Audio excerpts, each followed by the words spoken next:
Selamat pagi saudara yang dikasihi oleh Tuhan. Saya dari kantor saya di sini di kampus Tiranus Cianjuang ingin menyampaikan beberapa hal yang menurut hemat saya sangat penting barangkali untuk kita renungkan di masa-masa sekarang terkait dengan apa yang melanda secara pandemik, yaitu coronavirus 19 dan sudah menimbulkan keprihatinan di mana-mana, termasuk juga dari pemerintah kita.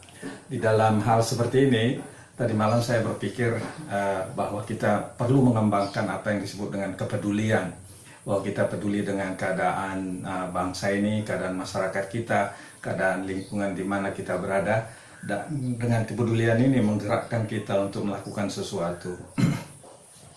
Saya bukanlah orang yang bisa bergerak menolong orang secara medis, tetapi setidaknya dalam hati saya muncul pemikiran bahwa yang bisa saya lakukan adalah barangkali seperti yang dikatakan oleh Rasul Paulus, berdoa syafaat untuk bangsa, untuk negeri, untuk masyarakat, untuk pemerintah, supaya pemerintah pun diberikan kebijakan di dalam mengambil keputusan menangani apa yang terjadi di masyarakat dan bangsa kita. Sebagai dasar pemikiran yang saya pikirkan tadi malam juga adalah saya teringat kepada peristiwa di mana Maria, ibu Yesus, pada waktu dia berada di kota Kana, dia ada sebuah pernikahan di sana, dan pernikahan orang Yahudi bisa berlangsung antara 3 bahkan sampai 5 hari. Dan dikatakan di sana di Injil Yohanes pasal yang kedua, perkawinan di kota Kana itu, pada hari yang ketiga ada perkawinan di Kana yang di Galilea, dan ibu Yesus ada di situ. Dan tiba-tiba dilaporkan pada kita adanya krisis yang terjadi, bahwa suasana pesta bisa menjadi kurang kemeriahannya, dan kalau seperti itu bisa mendatangkan malu bagi pengantin, bagi kedua belah pihak keluarga yang melaksanakan pernikahan itu. Dan dalam situasi seperti itulah Ibu Maria gelisah. Tapi pas momentum yang tepat, Tuhan Yesus bersama muridnya datang ke pesta perkawinan itu. Dikatakan di sana Yesus dan murid-muridnya diundang juga ke perkawinan itu. Dan ketika mereka kekurangan anggur, Ibu Yesus berkata kepadanya, mereka kehabisan anggur. Saya melihat di sini adanya sebuah keprihatinan, adanya sebuah kepedulian. Saya tidak tahu persis apa sih peranan Ibu Yesus di sana. Walaupun ada teori mengatakan bahwa Ibu Yesus itu adalah bagian dari seksi konsumsi yang menyediakan beragam hal. Saya tidak tahu apakah teori seperti itu tepat. Tetapi saya melihat dalam bagian ini adalah kepeduliannya. Dia prihatin melihat konsekuensi dari jika misalnya suasana pesta itu menjadi kurang meriah.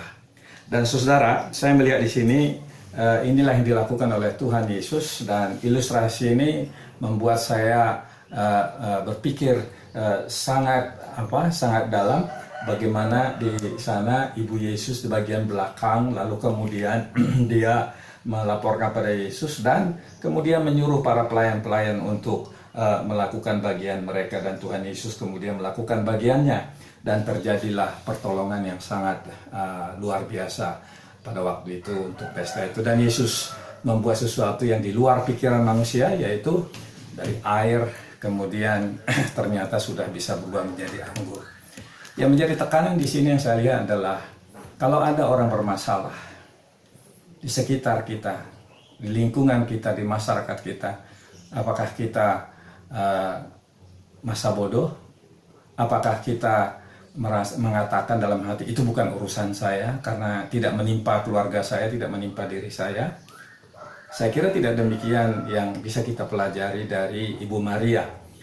Dia menyatakan keprihatinan itu, minta tolong kepada Allah yang telah menjadi manusia, yang pernah dia kandung 9 bulan.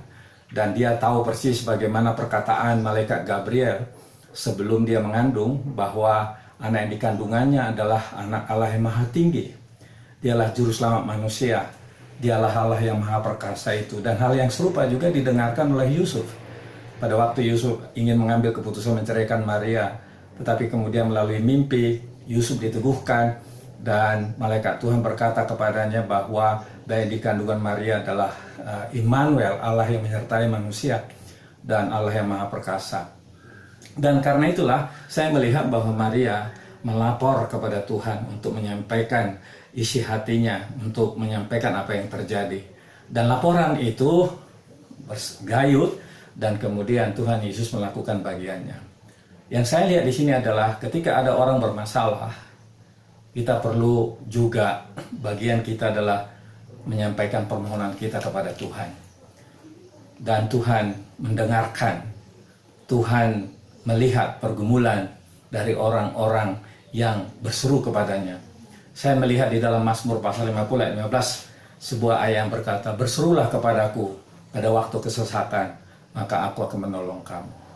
Saya tidak tahu apakah Maria dimotivasi oleh seperti itu, lalu dia berseru kepada Allah yang telah menjadi manusia dan datang berkunjung karena mereka menjadi tamu undangan dalam pernikahan di kota Kana.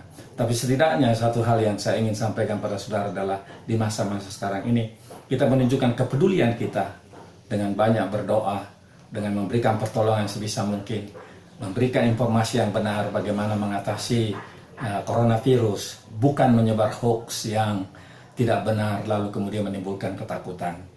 Tuhan memberkati saudara.